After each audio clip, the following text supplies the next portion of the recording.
श्री श्याम प्यारे बच्चों, स्वागत है आप सभी का दोबारा से आपके अपने YouTube channel Saraswati Educare centre पर। तो बेटा लास्ट क्लास में हम लोगों ने अपना इकोनॉमिक्स 12th का जो सेकंड चैप्टर था इंडियन इकोनॉमिक्स से रिलेटेड वो स्टार्ट किया था बेटा। तो लास्ट क्लास में हम लोगों ने देखा कि जब हमें स्वतंत्रता प्राप्त हुई तो बेटा हमें एक बहुत पिछड़ी हुई, ठीक है ना, बैकवर्ड इकोनॉमी, स्टेगनेंट इकोनॉमी मिली थी। तो उसको स्टेगनेशंस को दूर करने के लिए, बैकवर्डनेस को दूर करने के लिए बेटा हमें प्लानिंग करने की आवश्यकता थी। और लास्ट क्लास में हमने पढ़ा कि भाई कौन कौन सी सेंट्रल प्रॉब्लम इकोनॉमी को फेस करनी पड़ी और हमारे पास कौन कौन से इकोनॉमिक सिस्टम थे उस सेंट्रल प्रॉब्लम को दूर करने के लिए या अपनी इकोनॉमी को डेवलप करने के लिए। तो तीन जो इकोनॉमिक सिस्टम थे बेटा, उनमें से हमने जो मिक्स्ड इकोनॉमी है, ठीक है, वो वाला सिस्टम फॉलो किया जिसमें कि प्राइवेट सेक्टर भी होगा और पब्लिक सेक्टर भी होगा। तो किस तरीके से मिक्स्ड इकोनॉमी के पैटर्न को फॉलो करते हुए हम लोगों ने 1950 से लेकर 1990 तक अपने इकोनॉमी का डेवलपमेंट किया, तो आज की क्लास में उसी से थोड़ा सा हम लोग आगे बढ़ेंगे। और आज की क्लास में हम लोग सीखेंगे बेटा about economic planning and what were the objective of economic planning. ठीक है बेटा, तो स्टार्ट कर लेते हैं अपनी आज की क्लास।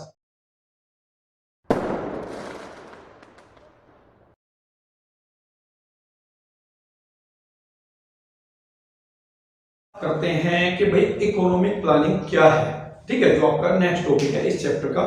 तो देखिए सबसे पहले आपको ये बात समझनी पड़ेगी कि करीब 200 सालों तक अंग्रेजों ने हमारे ऊपर रूल किया। उसके बाद हमें जो इकोनॉमी मिली बेटा वो पूरी तरह से बैकवर्ड और स्टेगनेंट थी। तो ऐसे इकोनॉमी को डेवलप करने के लिए हमें कुछ प्लान्स की आवश्यकता थी और उन्हीं प्लान्स को नाम दिया गया था बेटा इकोनॉमिक प्लानिंग। इकोनॉमिक प्लानिंग देखिए यहां पर लिखा भी है कि plan for the development of Indian economy, यानी वो प्लान जो हमने इंडियन इकोनॉमी के डेवलपमेंट के लिए बनाए उन्हीं को नाम दिया गया बेटा इकोनॉमिक प्लानिंग। उन्हीं को नाम दिया गया इकोनॉमिक प्लानिंग, ठीक है। तो इकोनॉमिक प्लानिंग को आप ऐसे भी कह सकते हो कि बेटा हमने सबसे पहले पूरी इकोनॉमी का सर्वे किया, हमने देखा हमारे पास कितने कितने रिसोर्सेज हैं, ठीक है, और उसके बेस पर जो हमारे मेन बेसिक्स प्रॉब्लम थी, सेंट्रल प्रॉब्लम थी, what to produce, how to produce and for whom to produce, उनके बारे में डिसीजंस लेना on the basis of overall survey of the economy, उसी को कहते हैं इकोनॉमिक प्लानिंग। यानी हमें प्लान करना है क्या प्रोड्यूस करना है, कैसे करना है, किसके लिए करना है, on the basis of survey of the economy. यानी सबसे पहले हमें देखना हमारे पास रिसोर्सेज कितने हैं और फिर डिसाइड करना है क्या करना है, कैसे करना है और किसके लिए करना है। तो पूरी प्लानिंग के साथ हमें चलना है, उसी प्लानिंग को नाम दिया गया था बेटा इकोनॉमिक प्लानिंग। अब यहाँ पर दूसरी जो मेन चीज है वो जो आपको ध्यान रखनी है वो है about the architect of the economic planning. तो इंडियन इकोनॉमिक प्लानिंग के आर्किटेक्ट कौन थे बेटा? ही वाज पीसी महालनोबिस, ये नाम आपको ध्यान रखना है। He was the architect of Indian economic planning. Clear है बेटा? अब देखिए जो हमारा इकोनॉमी का डेवलपमेंट है उसके लिए हम लोगों ने क्या क्या किया। सबसे पहले फर्स्ट इंडस्ट्रियल पॉलिसी रेजुलेशन बनाया गया 1948 में, जिसमें कि जो हमारा पब्लिक सेक्टर था बेटा उसको लीडिंग रोल यानी मेन रोल प्ले करने के लिए बोला गया। हालांकि वो हमारी जो गवर्नमेंट थी उन्होंने इनवाइट किया था बेटा प्राइवेट सेक्टर को भी कि वो सपोर्ट करें to achieve these goals of the economic planning. Clear? दूसरा यहां पर देखिए क्या किया गया, planning commission was set up in 1950। Planning commission set up किया गया बेटा 1950 में, ठीक है। प्लानिंग कमीशन जो किसके चेयरमैनशिप के अंडर था बेटा? हमारे जो प्रधानमंत्री थे पंडित जवाहरलाल नेहरू। हमेशा आपको ध्यान रखना है कि जो प्लानिंग कमीशन है वो हमेशा उसका जो चेयरमैन होता है वो हमारे जो है प्राइम मिनिस्टर होते हैं। तो उस टाइम पर भी जो प्लानिंग कमीशन एस्टेब्लिश किया गया था 1950 में, उसके जो चेयरमैन थे वो थे पंडित जवाहरलाल नेहरू। ये चीज आपको ध्यान रखनी है। अब प्लानिंग कमीशन का रोल क्या था? प्लानिंग कमीशन का रोल था बेटा उनको सबसे पहले सर्वे करना है कि हमारी इकोनॉमी में कितने फिजिकल और जो है ह्यूमन रिसोर्सेज हैं, और इसके बाद they have to decide. Planning commission ठीक है, वो सेंट्रल अथॉरिटी थी जिसको हमारी इकोनॉमी के डेवलपमेंट के डिसीजन लेने थे, इसका एस्टेब्लिशमेंट इसीलिए किया गया था। तो सबसे पहले काम था कि they have to study about the physical and human resources, और फिर उनको कैसे एलोकेट किया जाए, कैसे उनको एफिशिएंटली यूज किया जाए for the development of economy. ये सब किसको प्लान करना था? ये सब प्लान करना था बेटा प्लानिंग कमीशन को। क्लियर है? अब यहाँ पर जो प्लानिंग कमीशन है उसने सबसे पहले क्या किया बेटा, प्लानिंग्स के लिए एक टाइम पीरियड फिक्स किया जो कि 5 साल का था, और वहीं से हमारा स्टार्ट हुआ बेटा 5 ईयर प्लानिंग। क्लियर? बट 2015 में जो हमारा प्लानिंग कमीशन है बेटा वो टर्मिनेट कर दिया गया, उसको खत्म कर दिया गया, और उसकी जगह बनाया गया बेटा नीति आयोग, NITI, नीति आयोग। ठीक है, नीति की फुल फॉर्म है बेटा national institution of transformation India, national institution of transformation India.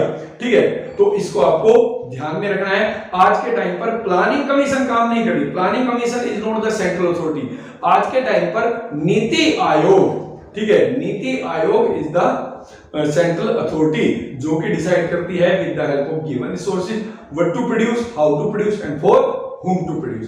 Clear बेटा? तो अब इसके बाद हम बात करेंगे गोल्स ऑफ द इकोनॉमिक प्लानिंग, कि हमारी इकोनॉमिक प्लानिंग के क्या क्या गोल्स हैं। तो जो पहला गोल है बेटा वो है आपका ग्रोथ। हर इकोनॉमी ये चाहती है कि हमारा लेवल ऑफ जीडीपी हमेशा बढ़ता रहे, हमारी इकोनॉमी में प्रोडक्शन कैपेसिटी हमेशा बढ़ती रहे, इसी को हम लोग ग्रोथ बोलते हैं बेटा। और 1947 के बाद तो हमें इसकी बहुत ज्यादा जरूरत थी बेटा। आप लोगों को पता है ड्यूरिंग द ब्रिटिश रूल्स, ठीक है, हमारा जो जीडीपी ग्रोथ रेट था इट वाज लेस देन 2%। ठीक है, तो दैट इज व्हाई हमारी जो इकोनॉमी थी वो तो पूरी तरह से बैकवर्ड थी। तो उसके लिए हमने जो प्लानिंग की उसमें सबसे पहला टारगेट हमने रखा ग्रोथ का। ठीक है, ग्रोथ का मतलब होता है increase in the production capacity of the economy, economy की प्रोडक्शन कैपेसिटी को बढ़ाना। ठीक है, ताकि हम लोग ज्यादा आउटपुट प्रोड्यूस कर सके, we can increase the level of output of goods and services, उसी को हमने नाम दिया बेटा ग्रोथ का। ठीक है, अब ग्रोथ में देखिए क्या क्या चीज आती है। सबसे पहले larger stock of productive capital, यानी ऐसी गुड्स जो प्रोडक्शन करने में हेल्प करे उनका ज्यादा स्टॉक हो तो भी हमारा लेवल ऑफ जीडीपी बढ़ जाएगा। मैक्रो इकोनॉमिक्स में हम इसको कैपिटल गुड्स बोलते थे। तो higher the stock of capital goods, higher the production capacity. ठीक है, तो पहला जो है ग्रोथ का मतलब होगा कि अगर हमारी इकोनॉमी में प्रोडक्टिव कैपिटल यानी ऐसी गुड्स का स्टॉक बढ़ जाए जो प्रोडक्शन में हेल्प करती हैं तो भी हमारी इकोनॉमी ग्रो कर रही है। फिर larger size of supporting services, supporting services मतलब जैसे कि आपका ट्रांसपोर्ट हो गया, इंश्योरेंस हो गया, बैंकिंग होगा, जितना ज्यादा ठीक है साइज बढ़ेगा इन सपोर्टिंग फैसिलिटीज का, जितना ज्यादा रेलवे का आकार बढ़ेगा, जितने ज्यादा रोड बनेंगे बेटा उतना ज्यादा हमारा लेवल ऑफ जीडीपी बढ़ पाएगा। फिर increase in the efficiency of productive capital, productive capital का मतलब जो हमारे रिसोर्सेज है या तो आप उनकी एफिशिएंसी बढ़ा दो। देखिए आप आउटपुट दो तरीके से बढ़ा सकते हैं, या तो आप जो है अपने रिसोर्सेज की क्वांटिटी बढ़ा दो, रिसोर्सेज बढ़ा दो, ठीक है, या फिर आप रिसोर्सेज उतने ही हो आप उनकी एफिशिएंसी बढ़ा दो, उनकी प्रोडक्टिविटी बढ़ा दो। तो यहां पर इसका मतलब यही है कि जो हमारे प्रोडक्टिव कैपिटल है, जो हमारी कैपिटल गुड्स है, उनकी एफिशिएंसी को बढ़ा दो, उनकी एफिशिएंसी को बढ़ा दो तो भी हमारा लेवल ऑफ आउटपुट बढ़ जाएगा। क्लियर है बेटा? तो यहां पर देखिए सबसे जो good indicator of economic growth कौन सा होता है? Good indicator of economic growth है बेटा कॉन्टिन्यूअसली और study increase in the level of GDP. जैसे जैसे हमारा जीडीपी बढ़ता जाएगा तो हम लोग कहेंगे कि इकोनॉमी ग्रो कर रही है। और इंक्रीज इन जीडीपी का मतलब क्या है बेटा? Increase in the level of output और increase in the level of goods and services. ठीक है, इसका मतलब है जो availability of goods and services economy में वो बढ़ रही है। क्लियर है बेटा? तो यहां पर हम लोग अगर अपने जीडीपी की बात करें तो जो हमारा जीडीपी बनता है बेटा वो 3 सेक्टर के जीडीपी से मिलकर बनता है। हमने अपनी पूरी इकोनॉमी को 3 सेक्टर्स में डिवाइड किया, प्राइमरी, सेकेंडरी और टेरिटरी। कुछ इकोनॉमी होती है बेटा जिसमें सर्विस सेक्टर का कंट्रीब्यूशन ज्यादा होता है, तो कुछ इकोनॉमी होती है बेटा जिसमें एग्रीकल्चर सेक्टर या फिर इंडस्ट्रियल सेक्टर का कंट्रीब्यूशन ज्यादा होता है। बट तीनों सेक्टर्स के टोटल वैल्यू ऑफ आउटपुट को मिलाकर हम लोगों का बनता है जीडीपी। ठीक है, वो जीडीपी बढ़ना चाहिए, और जब जीडीपी बढ़ेगा तो बेटा इसी को हम लोग कहते हैं ग्रोथ, इसी को हम लोग कहते हैं ग्रोथ। और जब हम बेटा ऑक्यूपेशंस के बेस पर अपनी इकोनॉमी की वर्किंग फोर्स को डिवाइड करते हैं तो इसी को कहते हैं ऑक्यूपेशनल स्ट्रक्चर्स। मतलब टोटल जो है हमारी वर्किंग पॉपुलेशन कितनी एग्रीकल्चर सेक्टर में एंगेज है, कितनी सेकेंडरी सेक्टर में एंगेज है और कितनी टेरिटरी सेक्टर में एंगेज है, इनको हम कहते हैं ऑक्यूपेशनल स्ट्रक्चर्स। तो जितनी पॉपुलेशन लगी है, ठीक है, उनकी एफिशिएंसी, उनकी प्रोडक्टिविटी वहां पर बढ़नी चाहिए। ठीक है, तो ये तो था बेटा पहला ऑब्जेक्टिव, दैट इज ग्रोथ। अब बात करेंगे हमारा दूसरा गोल है, वो है मॉडर्नाइजेशन। अब देखिए मॉडर्नाइजेशन का मतलब कुछ बच्चे क्या समझेंगे कि भैया हमारा हेयर स्टाइल चेंज हो जाए, हमारे कपड़े पहनने का तरीका चेंज हो जाए तो हम लोग मॉडर्न बन जाते हैं। आज की लैंग्वेज में बच्चे ज्यादातर यही सोचते हैं कि भाई मॉडर्न होने का मतलब है कि मेरे पास आईफोन हो, मॉडर्न होने का मतलब है कि मेरा हेयर स्टाइल दूसरे लोगों से अलग हो। बट इकोनॉमिक्स में मॉडर्नाइजेशन का मतलब बिल्कुल भी ये नहीं है।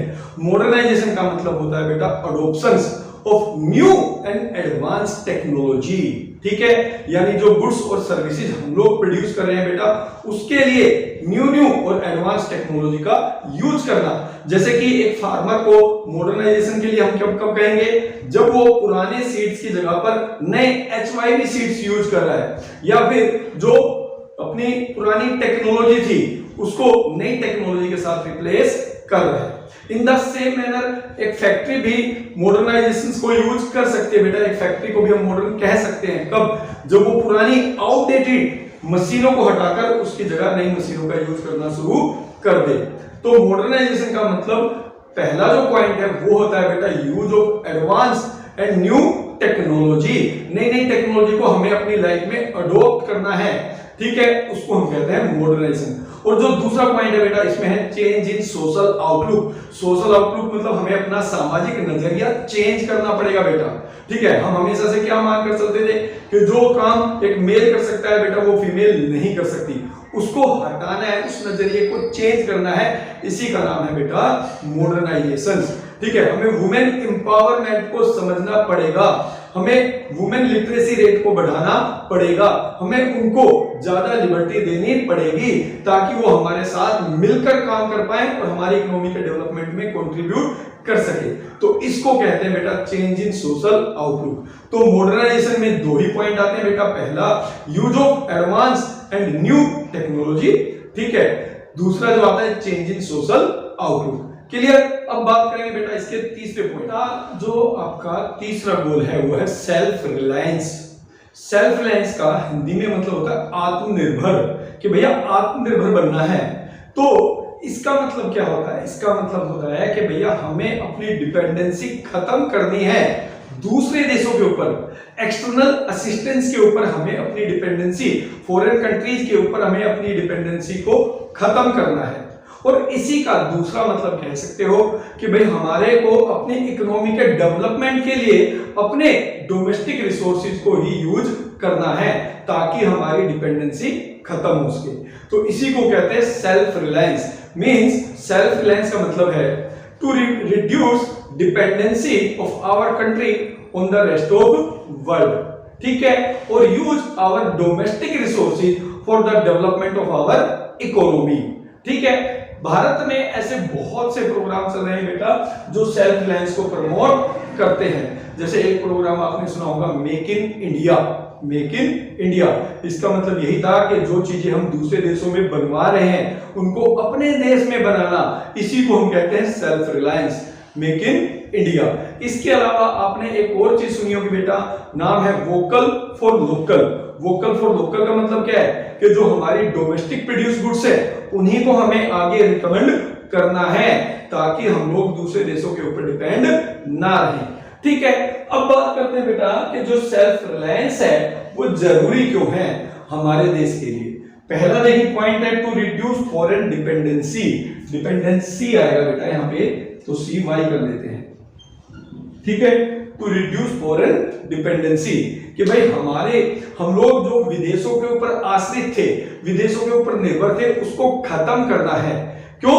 क्योंकि देखिए पहले क्या होता था, अंग्रेजों के टाइम पर हम लोग जितनी भी मशीन थी, एडवांस टेक्नोलॉजी थी, उसके लिए पूरी तरह से फॉरेन कंट्रीज के ऊपर डिपेंडेंट थे। खासकर हम लोग ब्रिटेन से इंपोर्ट कर रहे थे। फिर उसके बाद जब देश स्वतंत्र हुआ तो बेटा 65 के आसपास तक भी हम लोग अपने वीट के लिए, समझिए आप, ठीक है, इवन हम लोग जो अपनी बेसिक नीड्स है, ठीक है, फूड के लिए भी हम लोग दूसरे देशों के ऊपर डिपेंडेंट थे। तो उस डिपेंडेंसी को खत्म करना है, खासकर बेटा फूड आइटम्स के लिए, खासकर वीट्स के लिए, क्योंकि जब हम उनके ऊपर डिपेंड हो जाते हैं तो बेटा उसका दूसरा इफेक्ट क्या करता है कि वो लोग हमारे इकोनॉमी में इंटरफेयर करते हैं। तो टू अवॉइड फॉरेन इंटरफेरेंस, ठीक है, विदेशी जो इंटरफेयर है बेटा उसको खत्म करने के लिए भी बहुत जरूरी है कि बेटा हम लोग सेल्फ रिलायंट बने, आत्मनिर्भर बने। ठीक है, देखिए इसके बारे में मैं आपको एक बात बताता हूं। ठीक, हुआ क्या था कि जब 1965 में हमारा पाकिस्तान के साथ युद्ध हो रहा था बेटा, ठीक है, तो उस टाइम हम लोग उस युद्ध को ऑलमोस्ट जीतने वाले थे, ऑलमोस्ट जीतने वाले थे। और हम लोग कहते हैं, बताया जाता है कि जो हमारी आर्मी है बेटा वो करीब करीब लाहौर पहुंच चुकी थी, हम लोग पाकिस्तान पे कब्जा करने वाले थे। उसी वक्त हमारे पास एक फोन आता है, और फोन आता है बेटा अमेरिका से, और अमेरिका हमको एक तरीके से थ्रेटन करता है, हमें एक धमकी देता है कि या तो पाकिस्तान के साथ वो युद्ध रोक दो, अदरवाइज आपको जो हम वीट सप्लाई करते हैं, ठीक है, वो हम लोग बंद कर देंगे। तो आप समझिए उस टाइम पर हमारी डिपेंडेंसी थी पूरी तरह से अमेरिका के ऊपर। तो ना चाहते हुए भी हमें अमेरिका की वो नाजायज मांग माननी पड़ी और हमें उस युद्ध को रोकना पड़ा, अदरवाइज क्या होता, पाकिस्तान भी शायद आज हमारा ही हिस्सा होता। ठीक है, तो ये होता है बेटा जब कोई एक देश दूसरे देश के ऊपर डिपेंड रहता है। तो यहां पर हमें अगर उस डिपेंडेंसी को खत्म करना है, उस फॉरेन जो है इंटरफेरेंस को खत्म करना है, तो बहुत जरूरी है कि हमारी इकोनॉमी सेल्फ रिलायंस का गोल अचीव करे। क्लियर? अब बात करेंगे इसके लास्ट, जो हमारा 5 ईयर प्लान या इकोनॉमिक प्लानिंग का लास्ट गोल है वो है बेटा इक्विटी। इक्विटी जिसको हिंदी में बेटा हम लोग समता या फिर बराबरी कहते हैं। तो इक्विटी का मतलब क्या होता है बेटा? इक्विटी का मतलब है कि बढ़े हुए जीडीपी का समाज के सभी वर्गों को बेनिफिट मिलना चाहिए। ठीक है, मतलब बढ़ा हुआ जीडीपी जो है सभी लोगों को उसका बेनिफिट मिले, चाहे वो गरीब हो चाहे वो अमीर हो। ठीक है, जो इक्विटी का एम है बेटा, इक्विटी का जो गोल है बेसिकली वो किस चीज को बोलता है? वो बोलता है कि we have to reduce inequality of income, हमें आय की असमानता को घटाना है। और वो तभी संभव है बेटा जब हमारा जीडीपी अगर बढ़ता है तो उस बढ़े हुए जीडीपी का समाज के सभी वर्गों को बड़ा हिस्सा मिलना चाहिए। मतलब rate of participation must rise. ठीक है, भागीदारी सभी लोगों की होनी चाहिए, चाहे वो अमीर लोग हो चाहे वो गरीब लोग हो। अगर आप ग्रोथ या फिर सेल्फ रिलायंस या फिर आप कह लीजिए मॉडर्नाइजेशन, इन गोल्स को अचीव भी कर ले, but all these goals are meaningless अगर आपने इक्विटी का गोल अचीव नहीं किया है। क्योंकि उससे क्या होगा बेटा, बढ़े हुए जीडीपी का बेनिफिट, आपकी इकोनॉमी ग्रो कर रही है, आपका जीडीपी बढ़ रहा है, तो केवल बढ़े हुए जीडीपी का बेनिफिट जो है कुछ लोगों को मिलेगा। उससे क्या होगा, जो अमीर लोग हैं वो और ज्यादा अमीर हो जाएंगे, जो गरीब लोग हैं वो और ज्यादा गरीब हो जाएंगे। और इससे जो गैप है between the richer section of the society and the poor section of the society वो और ज्यादा बढ़ता चला जाएगा। तो इक्विटी कहता है कि बेटा उस गैप को आपको कम करना है। We have to reduce the gap between the richer section of the society and the poor section of the society. और वो तभी पॉसिबल है जब बढ़े हुए जीडीपी का बेनिफिट इकोनॉमी में सभी लोगों को मिले। क्लियर है बेटा? तो ये था बेटा आज की क्लास में। अब मिलेंगे हम अपनी नेक्स्ट क्लास में, तब तक के लिए जय श्री श्याम।